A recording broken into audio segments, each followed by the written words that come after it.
السلام عليكم ورحمة الله وبركاته.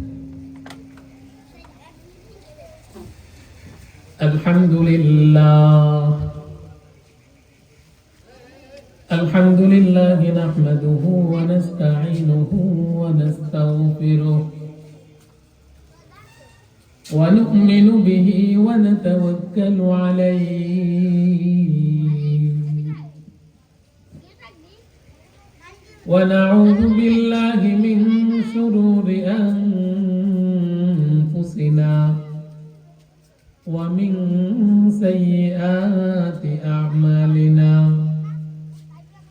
من يهده الله فلا مضل له ومن يضلله فلا هادي له ونشهد أن لا إله إلا الله وحده لا شريك له لا ضد له ولا ند له ولا مثل له ونشهد أن سيدنا وسندنا وحبيب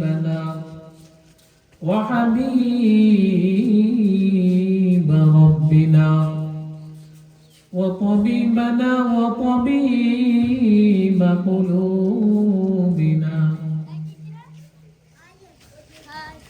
ومولانا وأولانا محمدا عبده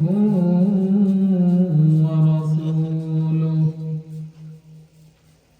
صلى الله تعالى عليه وعلى آله وأصحابه وبارك وسلم تسليما كثيرا الذي أرسله الله تعالى بالحق بشيرا ونذيرا وداعيا إلى الله بإذنه وسراجا منيرا أما بعد فقد قال الله تعالى في كلامه المجيد وفي فرقانه الحميد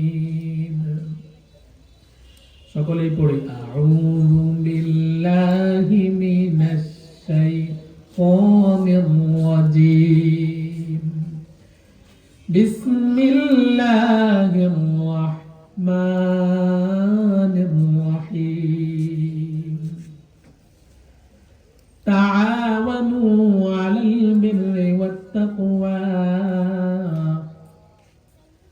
ولا تعاونوا على الإثم والعدوان صدق الله مولانا العظيم وصدق رسوله النبي الأمي الكريم ونحن على ذلك لمن الشاهدين والشاكرين والذاكرين والحمد لله رب العالمين اللهم صل على محمد وعلى آل محمد كما صليت على إبراهيم وعلى آل إبراهيم إنك حميد مجيد اللهم بارك على محمد وعلى آل محمد كما باركت على إبراهيم وعلى آل إبراهيم إنك حميد مجيد कौनैन का मुख्तार खुदा तुमको बनाया कौनैन का मुख्तार खुदा तुमको बनाया उम्मत की निगाहबान खुदा तुमको बनाया उम्मत की निगाहबान खुदा तुमको बनाया या रब मेरे आंखों में समा जाए मदीना, या रब मेरे आंखों में समा जाए मदीना, मुद्दत से मेरा दिल में तमन्ना ये मदीना, मुद्दत से मेरा दिल में तमन्ना ये मदीना। तलवार बकत हो के निकल मैदान यासीर,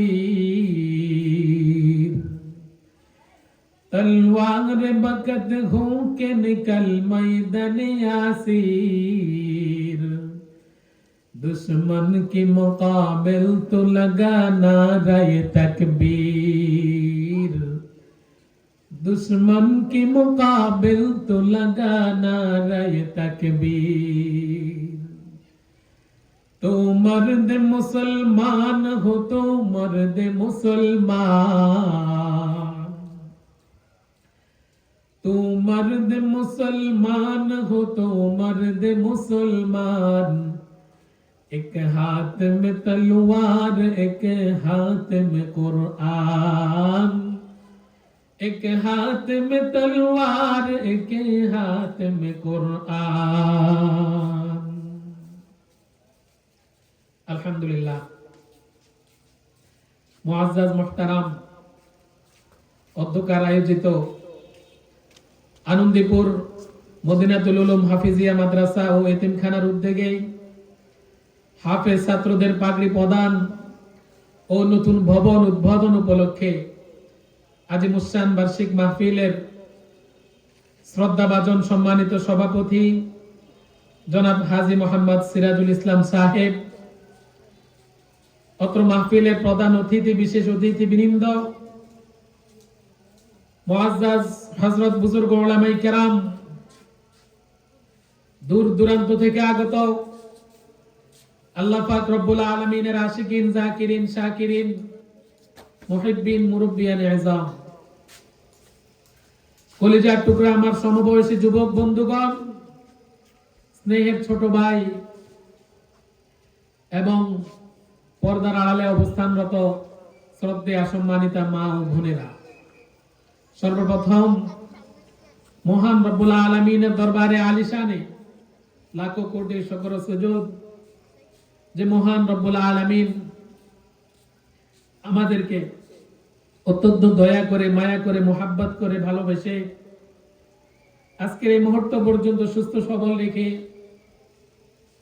দুনিয়ার সকল ঝামেলা থেকে মুক্ত করে দ্বীনের নিসবতে, কোরআনে পাকের মোহাব্বতে, জান্নাতি আয়োজনে আমাদেরকে আসার ও বসার তৌফিক দান করেছেন। সেই মহান রব্বুল আলামিনের দরবারে আমরা সকলেই কালিমাতুশ শুকর উচ্চারণ করি, জবান খুলে ভক্তি সহকারে মোহাব্বতের সাথে উচ্চ আওয়াজে দিল থেকে কালিমাতুশ শুকর উচ্চারণ করি, বলি আলহামদুলিল্লাহ। লক্ষ কোটি দরুদ ও সালাম সাইয়্যিদুল মুরসালিন রাহমাতুল লিল আলামিন, শফিউল মুজনিবিন, খাতামুন নবিয়্যিন, সাইয়্যিদুস সাকলাইন, ইমামুল মুরসালিন, হাবিবে কিবরিয়া, আশরাফুল আম্বিয়া, সাইয়্যিদুল আম্বিয়া হযরত মুহাম্মদ মুস্তাফা সাল্লাল্লাহু আলাইহি ওয়াসাল্লামের উপর, তার সাথে সাথে ওই সমস্ত মানবের আত্মার মাগফিরাত কামনা করি যারা আমাদের থেকে বিদায় নিয়ে চলে গেছেন। আল্লাহ তাআলা প্রত্যেকের কবরকে জান্নাতের সুউচ্চ মাকাম দান করুক, সকলে বলি আমিন। আমি আপনাদের খেদমতে আজকে যে বিষয়টা সম্পর্কে আলোকপাত করব অত্যন্ত গুরুত্বপূর্ণ এবং দামি একটি বিষয়। সেটা হলো কোরআনের গুরুত্ব, কোরআনের ফজিলত, কোরআনের বৈশিষ্ট্য, কোরআনের মর্যাদা এবং এই কোরআন শিক্ষা করার ফজিলত সম্পর্কে। আল্লাহ তাআলা কোরআনুল কারীমের শুরুতেই সূরা বাকারার 1 নম্বর আয়াত কারীমার মধ্যে বলেন, আলিফ লাম মিম যালিকাল কিতাবু লা রাইবা ফীহ। এটি এমন একটি কিতাব যেই কিতাবের মধ্যে কোনো সন্দেহ নাই। কোরআনের ব্যাপারে কোরআন থেকে সর্বপ্রথম আপনাদের সামনে 11টি কথা পেশ করব। এই কথাগুলো শোনার পরে আপনারা বুঝতে পারবেন কোরআন বিষয়টা কি, কোরআনের গুরুত্ব কি, কোরআনের ফজিলত কি। 1 নাম্বার, কোরআন আল্লাহ তাআলার পক্ষ থেকে অবতীর্ণ নাজিল হওয়া একটি কিতাব। 2 নাম্বার, কোরআন এটা জিবরাইল আলাইহিস সালাতু ওয়াস সালাম আসমান থেকে জমিনে নিয়ে এসেছেন। 3 নাম্বার, কোরআন রাসূল সাল্লাল্লাহু আলাইহি ওয়াসাল্লামের সিনার মধ্যে আল্লাহ তাআলা জিবরাইল আমিনের মাধ্যমে রেখে দিয়েছেন। 4 নাম্বার, কোরআন এটা আরবি ভাষায় নাজিল হয়েছে। এই 4টি কথা আল্লাহ তাআলা একসাথে সূরা শুআরার 192 নং আয়াত থেকে 195 নং আয়াতের মধ্যে আল্লাহ তাআলা ইরশাদ করেন, ক্বালাল্লাহু তাআলা ওয়া ইন্নাহু লাতানজিলু রাব্বিল আলামিন, ওয়া ইন্নাহু লাতানজিলু রাব্বিল আলামিন। কোরআন আল্লাহ তাআলার পক্ষ থেকে, নিশ্চয়ই কোরআন আল্লাহ তাআলার পক্ষ থেকে অবতীর্ণ নাজিল হওয়া একটি কিতাব। নাযালা বিহির রূহুল আমিন, কোরআন এটা জিবরাইল আলাইহিস সালাতু ওয়াস সালামের মাধ্যমে এসেছে। আলা কলবিকা লিতাকুনা মিনাল মুনজিরিন, কোরআন আল্লাহ তাআলা জিবরাইল আমিনের মাধ্যমে রাসূল সাল্লাল্লাহু আলাইহি ওয়াসাল্লামের সিনার মধ্যে রেখে দিয়েছেন, কারণ এই কোরআনের মাধ্যমে যাতে রাসূল সাল্লাল্লাহু আলাইহি ওয়াসাল্লাম ভয় প্রদর্শনকারীদের অন্তর্ভুক্ত হতে পারেন, এই কোরআনের মাধ্যমে যাতে আল্লাহর রাসূল মানুষদেরকে সতর্ক করতে পারেন জাহান্নামের ব্যাপারে, এই কোরআনের মাধ্যমে যাতে রাসূল সাল্লাল্লাহু আলাইহি ওয়াসাল্লাম বান্দাদেরকে সেই মহান জান্নাতের ব্যাপারে সুসংবাদ দিতে পারেন। এই জন্য আল্লাহ তাআলা রাসূল করিম সাল্লাল্লাহু আলাইহি ওয়াসাল্লামের সিনার মধ্যে এই কোরআন রেখে দিয়েছেন। সেই ইতিহাস থেকে সামান্য একটু ইতিহাস আপনাদের খেদমতে শোনাই। রাসূল করিম সাল্লাল্লাহু আলাইহি ওয়াসাল্লামের বয়স যখন 40 বছর পূর্তি হলো, 40 বছর পূর্তি হওয়ার আগ থেকে রাসূলের খালাওয়াত পছন্দ হয়ে গেলেন।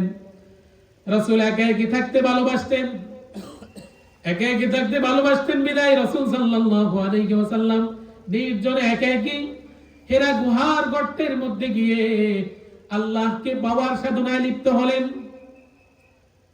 40 বছর পর্যন্ত তিনি আল্লাহ তাআলার ইবাদতে মগ্ন ছিলেন।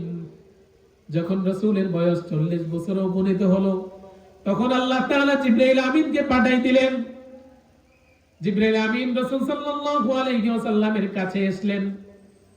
আসার পরে হেরা গুহার গর্ত থেকে জিবরাইল আমিন রাসূল সাল্লাল্লাহু আলাইহি ওয়াসাল্লামকে বাহির করলেন।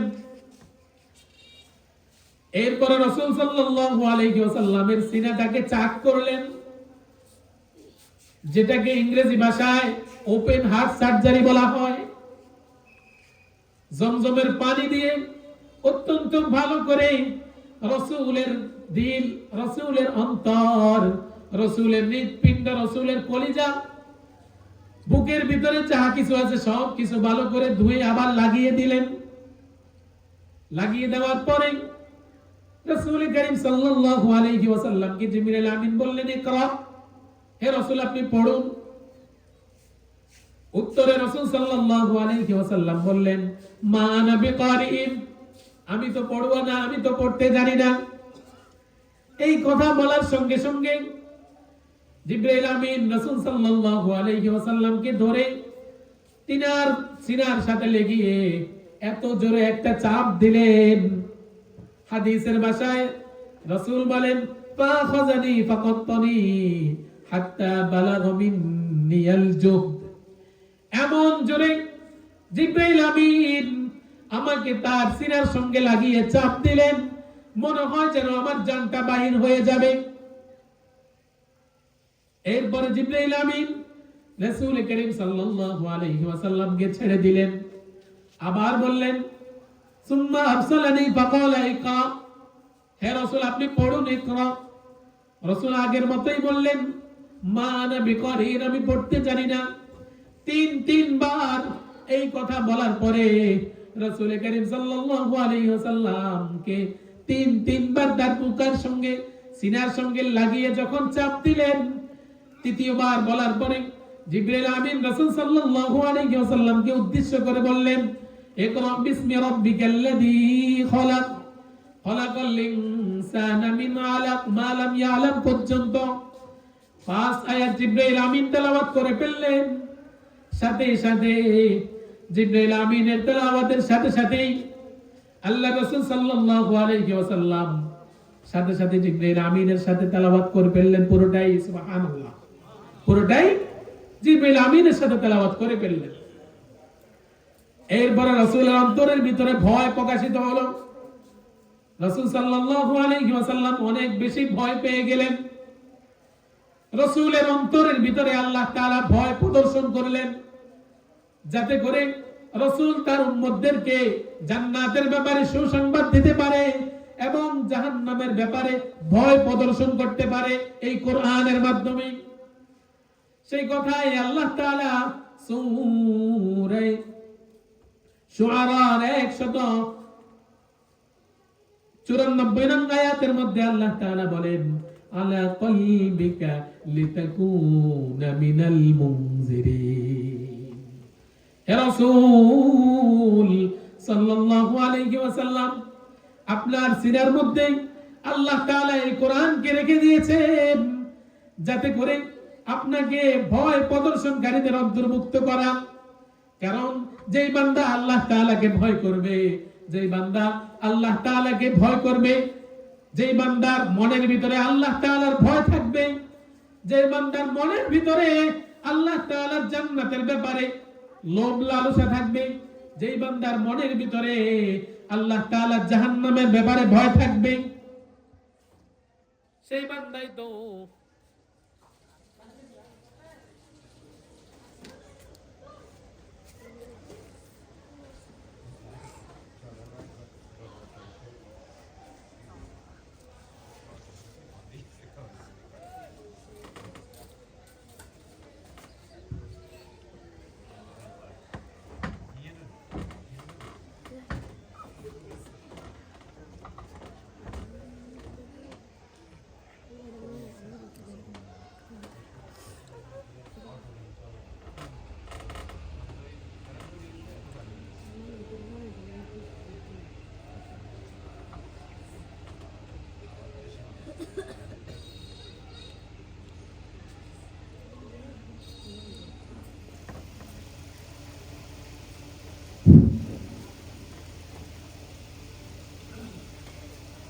যেই বান্দার মনের ভিতরে আল্লাহ তাআলার ভয় থাকবে, যেই বান্দার মনের ভিতরে জাহান্নামের ভয় থাকবে, সেই বান্দা কখনো কোনো গুনাহের কাজ করতে পারে না।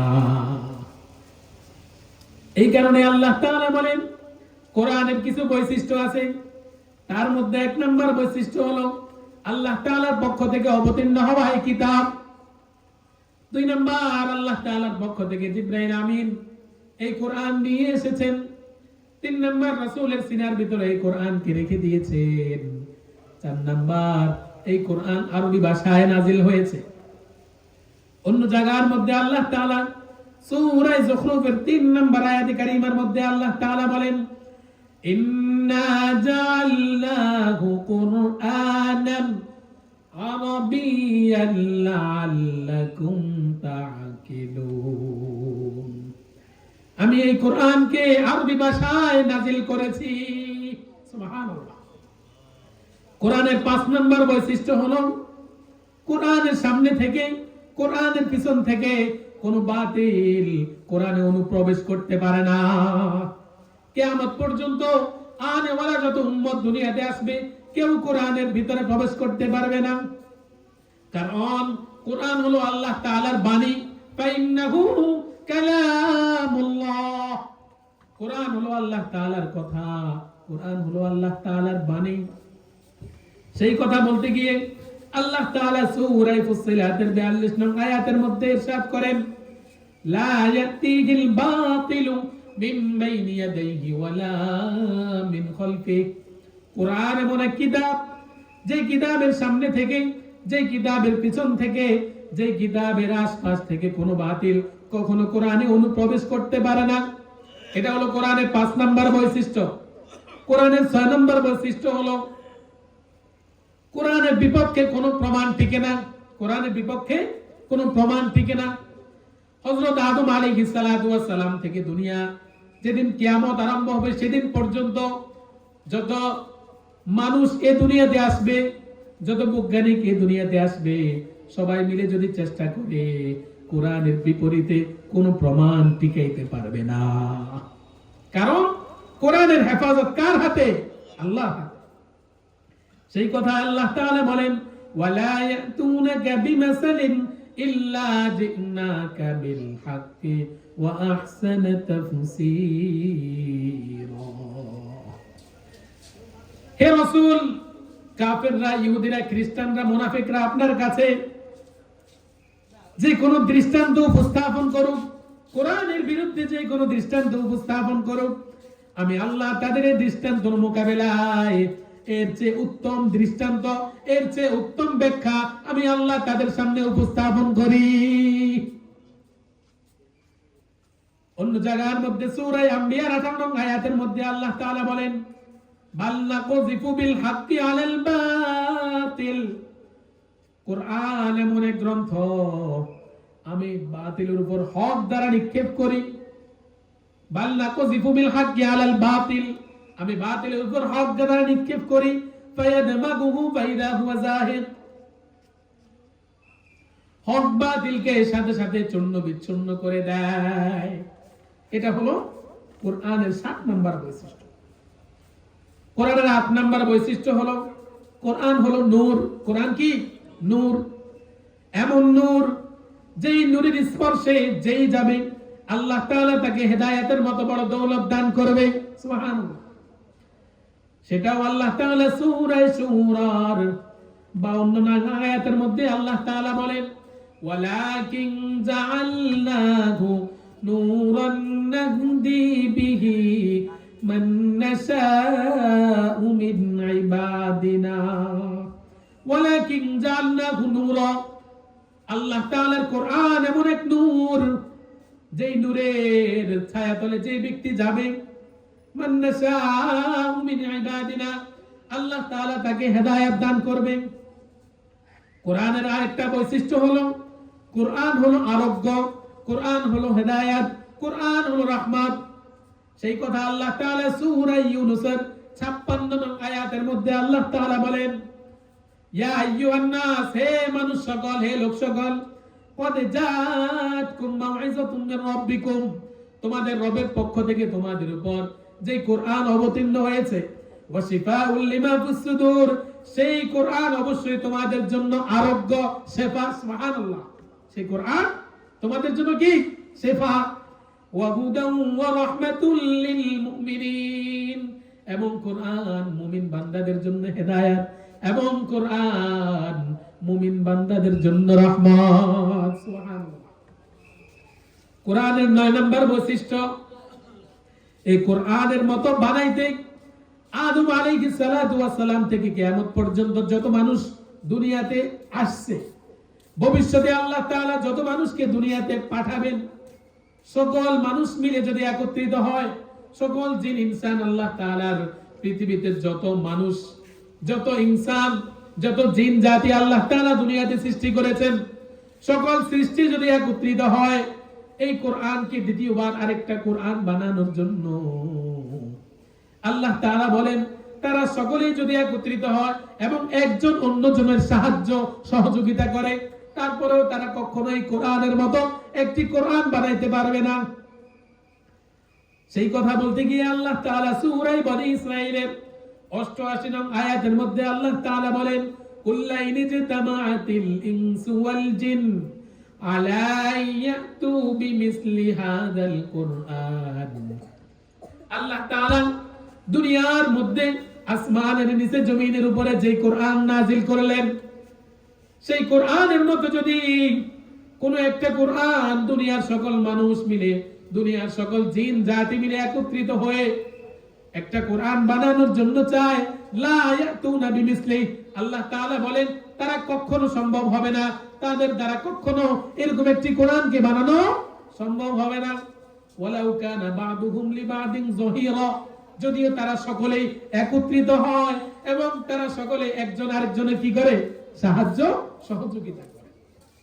দুনিয়ার এমন কোনো কাজ নাই যে দুইজন মুসলমান যদি একত্রিত হয়, একজন যখন আরেকজনের সাহায্য করে, সহযোগিতা করে, একজন একজনের পাশে এগিয়ে আসে, সেই কাজ সফল হবে না, এমন কোন কাজ দুনিয়াতে নাই। কিন্তু আল্লাহ তাআলা কোরআনের বেলায় বলেন, দুনিয়ার সকল মানুষ যদি একত্রিত হয়, সকল জিন যদি একত্রিত হয় এবং যদি একজন একজনের সহযোগিতা করে, তারপরে এই কোরআনের মতো একটি কোরআন দুনিয়াতে কেউ বানাইতে পারবে না।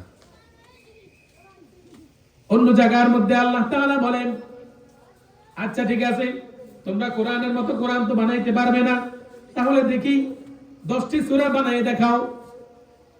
কাফেররা, ইহুদিরা, খ্রিস্টানরা, বেঈমানরা বলেন যে এই কোরআন রাসূল সাল্লাল্লাহু আলাইহি ওয়াসাল্লাম নিজে বানিয়েছেন, নাউজুবিল্লাহ। এই কথার জবাবে আল্লাহ তাআলা বলেন, যদি রাসূল এই কোরআন বানিয়ে থাকে, রাসূল মানুষ, তোমরাও মানুষ, দেখি তোমরা এর মতো 10টি সূরা বানিয়ে দেখাও। আম ইয়াকুলুনা তারা কুল বাতু বিআশরি সূরা, তোমরা বলতেছো রাসূল এই কোরআন বানাইছে, তাহলে তোমরা বিআশরি সূরা 10টি সূরা বানিয়ে দেখাও। তারা কখনো পারবে না। এর পরের জায়গায় আল্লাহ তাআলা বলেন, 10টি সূরা তো তোমরা বানাইতে পারবে না, দেখি একটি সূরা হলেও তোমরা বানিয়ে দেখাও। সূরা বাকারার 23 নং আয়াতের মধ্যে আল্লাহ তাআলা বলেন, ওয়া ইন কুনতুম ফি রাইবিন মিম্মা নাযালনা আলা আবদিনা ফাতু বিসূরাতিন মিন মিসলি। আল্লাহ তাআলা বলেন, আমি আমার রাসূলের উপর যে কোরআন অবতীর্ণ করলাম, যে কোরআন নাযিল করলাম, সেই কোরআনের ব্যাপারে যদি তোমাদের সন্দিহান হয়, সেই কোরআনের ব্যাপারে যদি তোমাদের সন্দেহ থাকে, তাহলে তোমরা এই কোরআনের মতো একটা সূরা বানিয়ে দেখাও। সেটাও তারা কখনো পারবে না। সেটা যে তারা পারবে না, এই কথাও আল্লাহ তাআলা জানেন। এবং 25 নং 24 নং আয়াতের মধ্যে আল্লাহ তাআলা নিজেই উত্তর দিতেছেন, ফা ইল্লাম তাফআলু, তোমরা কখনো কোরআনের মতো একটি সূরা বানাইতে পারবে না, ওয়ালান তাফআলু, এবং কখনো তোমাদের দ্বারা সেটা করা সম্ভব হবে না। ফাত্তাকুন নারুল্লাতী, অতএব তোমরা আল্লাহ তাআলাকে ভয় করো, ওয়াকুদুহান নাস ওয়াল হিজারা, এমন আগুনকে ভয় করো যে আগুনের লাকড়ি হবে মানুষ এবং পাথর। সে কঠিন আগুনকে তোমরা কি করো, ভয় করো। 10 নম্বর কোরআনের মুজিজা, কোরআন আল্লাহ তাআলা নাযিল করলেন, এই কোরআন আল্লাহ তাআলা হেফাজত করবেন। সূরা হিজরের 9 নং আয়াতের মধ্যে আল্লাহ তাআলা বলেন, ইন্না নাহনু নাযালনা যিকরা ওয়া ইন্না লাহু লাহাফিজুন। আল্লাহ তাআলা এই কোরআনকে নাযিল করলেন এবং আল্লাহ তাআলা এই কোরআনকে হেফাজত করবেন। 11 নং কোরআনের 11 নং বৈশিষ্ট্য, আল্লাহ তাআলা সূরা ফুসসিলাতের 4 নং আয়াতের মধ্যে বলেন, বাশীরা, এই কোরআন মানুষদেরকে জান্নাতের সুসংবাদ দেয়, ওয়া নাযীরা, এবং এই কোরআন মানুষদেরকে জাহান্নামের ভয় দেখায়। এই বললাম আপনাদের সামনে কোরআন সম্পর্কে 11টি তথ্য। এখন আমি আমার মূল আলোচনায় যাই। প্রথমে আপনাদের খেদমতে বললাম, তাআওয়ানু আলাল বিররি ওয়াত তাকওয়া। আল্লাহ তাআলা বলেন, মুখতাসার অর্থ হলো ভালো কাজে তোমরা একজন অপরজনের সাহায্য করো, সহযোগিতা করো। ওয়ালা তাআওয়ানু আলাল ইসমি ওয়াল উদওয়ান, মন্দ কাজে, খারাপ কাজে একজন আরেকজনের সহযোগিতা করো না। আজকে যে আমরা এই মাহফিলে আসলাম, এই দিনে মাহফিলে এসে যে আমরা বসে আছি, আপনারা বুঝে থাকলে বলুন তো, এই মাহফিল এটা ভালো কাজ না মন্দ কাজ? অবশ্যই ভালো কাজ। কেমন ভালো কাজ? আল্লাহর রাসূল সাল্লাল্লাহু আলাইহি ওয়াসাল্লাম হাদিসের মধ্যে বলেন, ক্বালা রাসূলুল্লাহ সাল্লাল্লাহু আলাইহি ওয়াসাল্লাম, খায়রুকুম মান তাআল্লামাল কুরআনা ওয়া আল্লামা। আসমানের নিচে জমিনের উপরে সবচেয়ে মূল্যবান ওই সমস্ত বান্দারা, সবচেয়ে উত্তম ওই সমস্ত বান্দারা যারা দুনিয়ার বুকে কোরআন শিখে এবং শিখায়। যারা কোরআন শিখে এবং শিখায়, আল্লাহ রাসূল বলেন তারাই দুনিয়ার মধ্যে সবচেয়ে উত্তম এবং আল্লাহ তাআলার প্রিয় বান্দা। আপনি যার সাথে উঠা বসা করবেন আপনার চরিত্র হবে তেমন। আপনি যদি ভালো লোকদের সাথে উঠা বসা করেন আপনার চরিত্র হবে যেমন। আপনি যদি খারাপ লোকদের সাথে উঠা বসা করেন আপনার চরিত্র হবে তেমন। যেমন আপনাদেরকে একটা মিসাল দিলে বুঝতে পারবেন। কোন ব্যক্তি যদি আতরের দোকানে যায় আতর ক্রয় করার জন্য, কিন্তু সে যদি ওখানে কিছুক্ষণ সময় অতিবাহিত করে, আতরটা যদি সে নাও কিনে, কিছুক্ষণ সময় আতরের দোকানে অতিবাহিত করার কারণে সে যখন আতরের দোকান থেকে বাইর হয়ে আসবে, তখন কোন ব্যক্তির সাথে দেখা হলে সে বলবে, আরে ভাই তুমি তো মনে হয় আতরের দোকানে গেছো, ঠিক না? কারণ তার ঘ্রাণ, তার শরীর থেকে আতরের ঘ্রাণ বাহির হবে কিছুক্ষণ সময় আতরের দোকানে থাকার কারণে। কোন বান্দা যদি আতরের দোকানে না গিয়ে কোন একটি খারাপ মজলিসে যায় যেখানের মধ্যে ধোঁয়া, বিভিন্ন দুর্গন্ধ, যেরকম ভাবে আমাদের বর্তমান দেশের কিছু যুবক ভাই যেটার সাথে জড়িত আছে, ইয়াবা মদ যেগুলাকে বলা হয়, সেই আড্ডাখানা থেকে যদি কোনো ব্যক্তি আসে তার সাথে যখন কোনো বান্দার দেখা হবে তখন সাথে সাথে বুঝতে পারবে এই বান্দা কোনো একটা খারাপ মজলিস থেকে কি এসেছে, সেটাই তাকে প্রমাণ করে দিবে।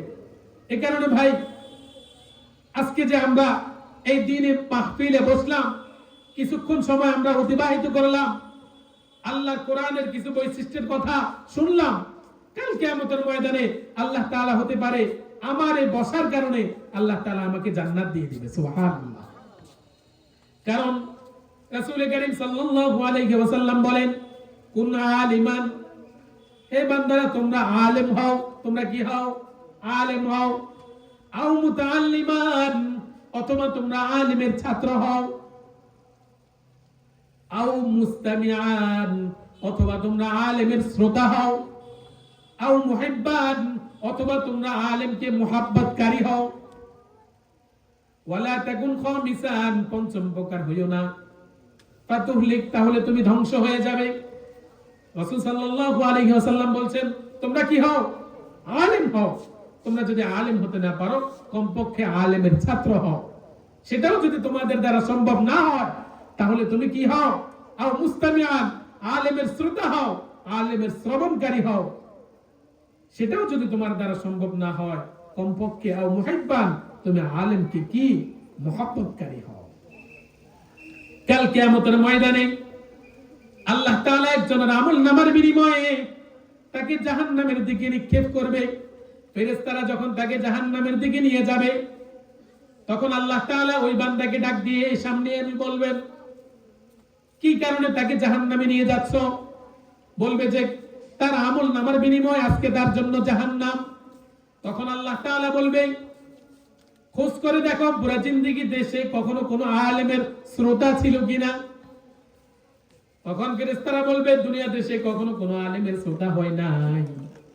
এরপরে আল্লাহ তাআলা বলবেন, আচ্ছা ঠিক আছে, তাহলে খোঁজ করে দেখো সে দুনিয়াতে থাকাকালীন কোন আলেমকে মুহাব্বত করত কিনা। তখন ফেরেশতারা বলবে না, রব্বুল আলামিন সে কখনো কোন আলেমকেও মুহাব্বত করে নাই। কাল কিয়ামতের ময়দানে আল্লাহ তাআলা বান্দাদেরকে নাজাত দেওয়ার জন্য সব রকমের চেষ্টা চালিয়ে যাবেন। কারণ আল্লাহ তাআলা এই অন্তরটাকে নিজ হাতে বানিয়েছেন। ছোটবেলায় আমরা কবিতার বইয়ের মধ্যে পড়ে আসছি, কারো মনে তুমি দিও না আঘাত, সে আঘাত লাগে কাবার ঘরে। কয়েকটা কাবা ঘরকে ভেঙে ফেলো, তারপরেও কারো মনকে ভাঙিও না। কারণ অন্তর, মন এটা আল্লাহ তাআলা নিজ হাতে বানিয়েছেন।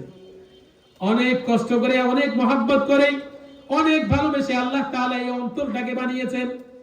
এই কারণে আল্লাহ তাআলা কোন বান্দাকে জাহান্নামে দিতে চাইবে না। তখন আল্লাহ তাআলা ফেরেশতাদেরকে বলবে, আচ্ছা ঠিক আছে, তোমরা দেখো এই বান্দা এমন কাউকে মোহাব্বত করত কিনা যার সাথে কোনো আলেমের সম্পর্ক ছিল? তখন ফেরেশতারা বলবে হ্যাঁ হ্যাঁ, তার সাথে এমন এক ব্যক্তির সম্পর্ক ছিল যে কোন আলেম কি করত? মোহাব্বত করত। তখন কাল কিয়ামতের ময়দানে আল্লাহ তাআলা বলবে ঠিক আছে, এই কাজের বিনিময়ে আমি তাকে জান্নাত দিয়ে দিলাম। সুবহানাল্লাহ। কাল কিয়ামতের ময়দানে সেই কঠিন মুহূর্তে আল্লাহ তাআলা কিভাবে বান্দাকে জাহান্নাম থেকে বাঁচানো যায় সব রকমের চেষ্টা চালিয়ে যাবে। সে মহান, সে রহমান, সে রহিম। তিনি যখন আমাদেরকে হাইয়া আলাস সালাহ বলে ডাক দেয়, তিনার ডাকে সাড়া দিতে হবে না আমাদেরকে? তিনার ডাকে আমাদেরকে সাড়া দিতে হবে। এখন সংক্ষিপ্ত কথা বলে শেষ করে দিচ্ছি। মাদ্রাসা, এই যে মাদ্রাসা, এটা হলো সরাসরি কোরআনে কারীম উৎপাদন হওয়ার স্থল। এই যে আমাদের সামনে আজকে যে মাদ্রাসার দাঁড়ানো আছে, কোরআনে কারীম উৎপাদন হওয়ার কি স্থল, যেখান থেকে কোরআনে কারীমের প্রোডাকশন হবে। এখন আমাদের মনে প্রশ্ন জাগতে পারে, আমরা তো ইবাদত করি, আল্লাহ তাআলার হুকুম মানি, এর সাথে মাদ্রাসার কি সম্পর্ক? খুব সূক্ষ্মভাবে বোঝার চেষ্টা করেন। ইবাদত যেটা আমরা করে থাকি সেটা হলো আম খাওয়া। সেটা কি? আম খাওয়া। আর যে মাদ্রাসা, মাদ্রাসা হলো আমের বাগান। সুবহানাল্লাহ। মাদ্রাসা কি? আমের বাগান। একটা মিসাল দিলে আপনারা বুঝতে পারবেন। দুই বন্ধু বাজারে গিয়েছে 100 টাকা করে 200 টাকা নিয়ে আম কেনার জন্য। এক বন্ধু 100 টাকা দিয়ে 1 কেজি আম কিনে নিয়ে আসলো, আরেক বন্ধু 100 টাকা দিয়ে একটা আমের চারা নিয়ে আসলো। ঘরে আসার পরে যে বন্ধু আম নিয়ে আসলো তার বাচ্চারা খুশিতে আম খেলো, কিন্তু যে বন্ধু চারা নিয়ে আসলো সেই বন্ধুর ছেলে মেয়ে খুশি হতে পারলো না। আর বাবা তুমি কি করছো? তুমি 100 টাকার একটা চারা নিয়ে আসছো। তখন বাবা বলতেছে 1 বছর একটু ধৈর্য ধরো, এরপরে দেখো কি হয়। 1 বছর অপেক্ষা করার পরে এই আমের চারা থেকে প্রথম বছর 10টি আম বাহির হলো। সুবহানাল্লাহ। এর পরের বছর 40টি আম বাহির হলো। এর পরের বছর 40 মণ আম বাহির হলো। সুবহানাল্লাহ। সুতরাং কোন ব্যক্তি যদি ইবাদত করে তাহলে সেটা হবে আম খাওয়ার মতো। আমি নামাজ পড়লাম, আমি রোজা রাখলাম, এটা আমার আমলনামায় উঠে গেছে, এটা আমার আমলনামায় লিপিবদ্ধ হয়ে গেছে। কিন্তু আমি যদি ইবাদতের বাগান লাগিয়ে দিই সেটা কেমন হবে? এটা এমন এক বাগান যেটা কখনো শেষ হবে না। ইবাদত করলাম, আম খাওয়ার মতো আম খেলাম, ইবাদত করলাম, শেষ। কিন্তু মাদ্রাসা হলো আমি একটা ইবাদতের বাগান লাগিয়ে দিলাম। সুবহানাল্লাহ। আমি একটা কি ইবাদতের বাগান লাগিয়ে দিলাম। এই কারণে আল্লাহ তাআলা বলেন ইয়ারজুনা তিজারাতাল লান তাবুর। মাদ্রাসা এটা এমন এক ব্যবসা যেটা কখনো শেষ হওয়ার মতো নয়। আল্লাহ না করুক যদি এই মাদ্রাসা কয়েক বছর পরে বন্ধ হয়ে যায় অথবা শেষ হয়ে যায়, কোনো মাধ্যমে ধ্বংস হয়ে যায়, তারপরও এই মাদ্রাসা থেকে যারা আজকে কালকে পরশুদিন আজকে যারা পাগড়ি দিবে, যারা এই মাদ্রাসা থেকে বাইর হবে, তাদের ছাত্র হবে, তাদের ছাত্র হবে, তাদের ছাত্র হবে, এক এক করে কিয়ামত পর্যন্ত আল্লাহ তাআলা এই সিলসিলা জারি রাখবে। সুবহানাল্লাহ। আজকে যাদের জায়গার মধ্যে আল্লাহ তাআলা এই মাদ্রাসাকে করে দিয়েছেন, আমার পাশেই বসা আছেন আমাদের আজকের মাহফিলের সভাপতি সাহেব জনাব হাজী মোহাম্মদ সিরাজুল ইসলাম সাহেব। আল্লাহ তাআলা ওনার সকল দিলের নেক আশাগুলো পূরণ করে দেখ। মাদ্রাসার জন্য তিনি জায়গা দিয়েছে এবং মাদ্রাসা আজকে যে এই পর্যন্ত আসছে এর বিনিময়ে ওনার অপরিসীম, ওনার চেষ্টা ছিল অপরিসীম, আমরা সকলেই জানি।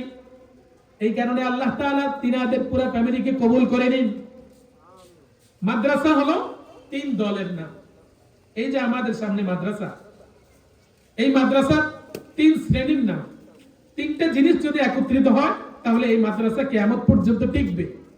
3টার মধ্যে যদি একটাও না থাকে, একটা যদি না থাকে তাহলে মাদ্রাসা টিকবে না। 1 নাম্বার মাদ্রাসা হওয়ার জন্য 1 নাম্বার শর্ত হলো মাদ্রাসার মুহিব্বিন লাগবে। মাদ্রাসা কি? মুহিব্বিন লাগবে। মাদ্রাসার মুহিব্বিন হলো এলাকাবাসী, মাদ্রাসার মুহিব্বিন হলো আমাদের সভাপতি সাহেব, মাদ্রাসার মুহিব্বিন হলো আমাদের মাস্টার নুরুল আফসার সাহেব। এইরকম যারা আমরা এলাকাবাসী আছি, আমরা হলাম মাদ্রাসার মুহিব্বিন। মাদ্রাসার মুহিব্বিন যদি না থাকে তাহলে এই মাদ্রাসা কখনো হবে না। 2 নাম্বার, একটা মাদ্রাসা হওয়ার জন্য মাদ্রাসার ওস্তাদ লাগবে। মাদ্রাসা কি লাগবে? ওস্তাদ লাগবে। 3 নাম্বার, মাদ্রাসা হওয়ার জন্য মাদ্রাসা কি লাগবে? ছাত্র লাগবে। 3 জিনিসের নাম মাদ্রাসা। এই 3টার মধ্যে যদি একটাও না থাকে তাহলে মাদ্রাসা হবে না। একটা মেসাল দিলে আপনারা বুঝতে পারবেন। আমরা যদি কোনো শিল্প কারখানা দেখি, সেইখানে যে কারখানাটা চলতেছে এখানেও 3 শ্রেণীর লোক আছে। কয় শ্রেণীর? 3 শ্রেণীর। 1 নাম্বার মালিক পক্ষ, 1 নাম্বার কি? মালিক পক্ষ। 2 নাম্বার কর্মকর্তা, 3 নাম্বার কর্মচারী। কর্মচারীর কাজ হলো গার্মেন্টসে ওখানে কাজ করা, যে কাজগুলো আছে এগুলোর কাজ করা হলো কার দায়িত্ব? কর্মচারীর দায়িত্ব। কর্মকর্তার দায়িত্ব হলো কাজটা দেখিয়ে দেওয়া। সে সারাক্ষণ চেয়ারে বসে থাকবে, বসে বসে সে 1,50,000 টাকা বেতন নিবে। তার কাজ হলো কর্মচারীকে কি করা? দেখিয়ে দেওয়া কিভাবে সে কর্মচারী কিভাবে কাজ করবে। আর মালিক পক্ষের দায়িত্ব হলো উভয়জনকে বেতন দেওয়া। এরকম মাদ্রাসাও 3 শ্রেণীর না। মাদ্রাসার 1 নাম্বার মুহিব্বিন লাগবে। এখন যদি চেয়ারম্যান সাহেব, মেম্বার সাহেব আসি বলে যে এখানে আমি মাদ্রাসা হতে দিব না, কিয়ামত পর্যন্ত এখানে মাদ্রাসা হবে না।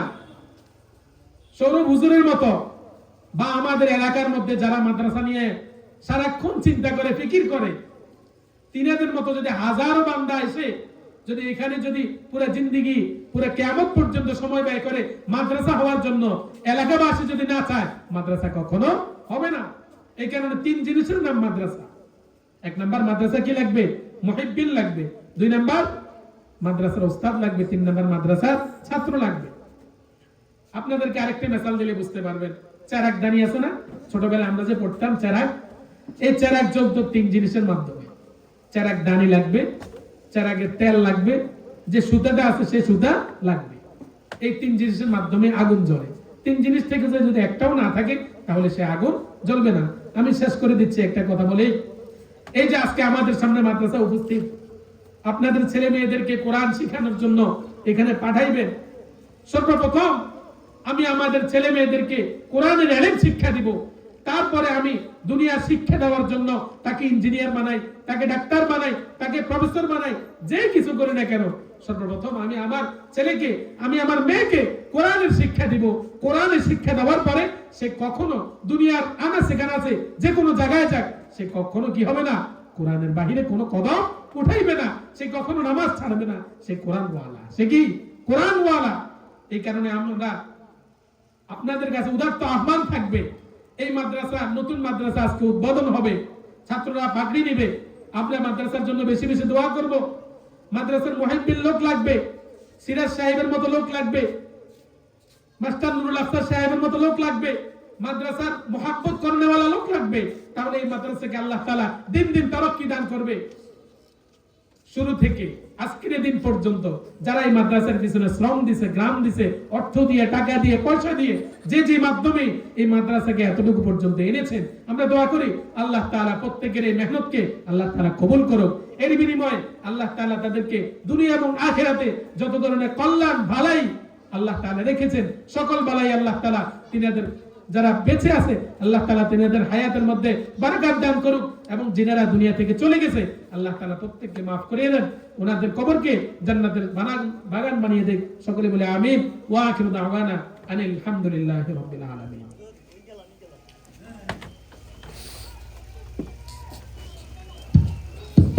আলহামদুলিল্লাহ। অসংখ্য ধন্যবাদ হযরত মাওলানা মুফতি নাজিবউদ্দিন সাহেবকে, উনি ওনার মূল্যবান নসিহত পেশ করার জন্য। একটু পরে আযান হবে।